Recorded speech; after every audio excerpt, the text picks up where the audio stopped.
2 minutes of Torah.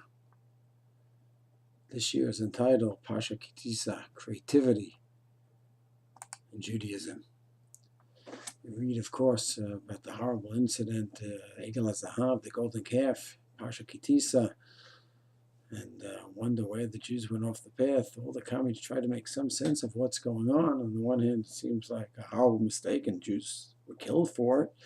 On the other hand, Aaron was involved to some degree, and he stayed Aaron a Kohen, and he was the one who was going to work in the Mikdash and bring atonement for the Jewish people, and then his descendants for all generations. So the Kuzari and others try to make some sense of it, that the people did say and agree to Aaron, who said, Chag LaHashem Acha, we're going to make a Chag, a celebration to Hashem. There wasn't a total rebellion against Hashem, but rather they're trying to have some kind of connection to Hashem through a physical means, which is understandable based on the society they came from, the Egyptian society. And the commentators try to make some sense of what they did and try to ease it a bit. And there was certain creativity. They thought they could serve God in this way. And of course we know that there's only one way to serve Hashem, and that is the way Hashem tells us to serve Him.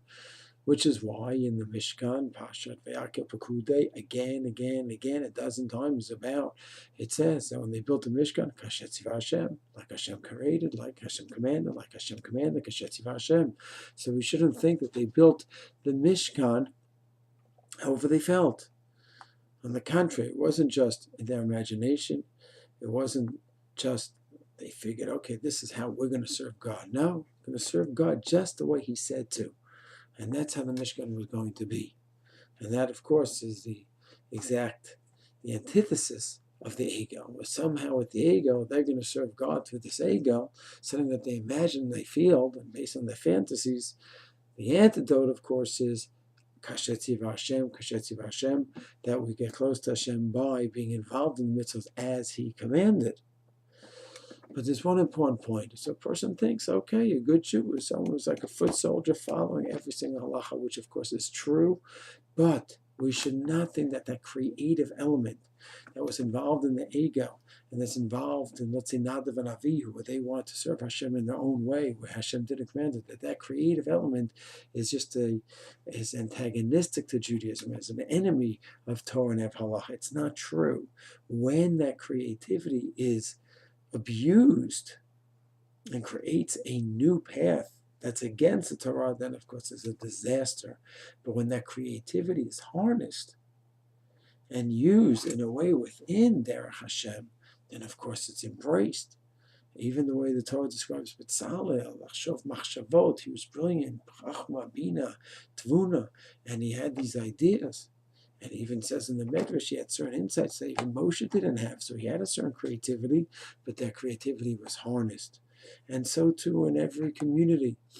Jews all around the world always must be creative within the halachic framework. Different kinds of schools that are opened up with this kind of child and special kind of learning here in Israel. Yeah, everyone speaks Hebrew, so the schools are naturally all in Hebrew. Then you'll have certain schools that are in English. Some started by Rav Tzvi Yehuda Cook's Talmidim of Samson in English. How do you have an English school? So yeah, you have Olim, who the Hebrew was not working well, and that's out of the box to go ahead and have a high school for English-speaking Talmidim. That's just not done. You don't acclimate. You have to have Hebrew. You have to have proper klita. And yet, Samson says no. We need to be creative, and the possibility that the best klita was going to be where they learn in English. And program after program, school after school, different kind of institutions where the Jewish creativity is harnessed and is all within the realm of halacha and the realm of mitzvah. So no one should think after reading the Parsha of the ego, their creativity it was doomed. They were doomed because of that. And Parsha by Nadav and Avihu, they were doomed because of their creativity. You can't just have your own creative way to Hashem. Yes and no. If it's against the halacha, their creativity is dangerous. If it's within the halacha, you're creating a new approach, a new idea, in chinuch, in technology, whatever it may be, even the third temple. We're going to go ahead and have radiant floor heating, where it's a creative approach. Is that within the halacha? So that has to be explored. What technology can be brought into the third mikdash, and what will be a violation of the third mikdash?